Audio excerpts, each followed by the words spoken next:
পুনৰ শিল্পী সমাজলৈ আহিলে এটি দুখৰ খবৰ। হঠাৎ অহা এই খবৰটোৱে শিল্পী সমাজৰ লগতে শোকত ভাগি পৰিছে সমগ্ৰ অসমবাসীও।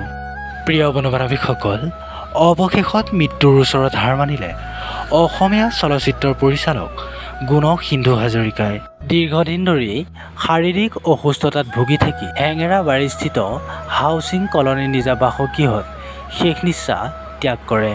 উল্লেখযোগ্য যে এক পথ দুৰ্ঘটনাত পতিত হৈ আজিৰ পৰা কেইবা বছৰৰ পূৰ্বে দৃষ্টিশক্তি হেৰুৱাই পেলাইছিল বিশিষ্ট পৰিচালক sindhuhazrikaই।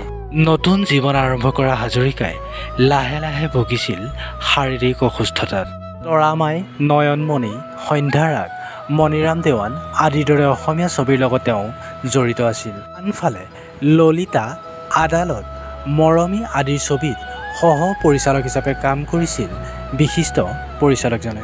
পৰৱৰ্তী সময়ছোৱাত অবুজ বেদনা নামৰ এখন ছবিও পৰিচালনা কৰিছিল বিশিষ্ট পৰিচালক sindhuhazrikaই।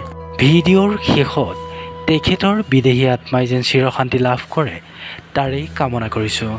ধন্যবাদ।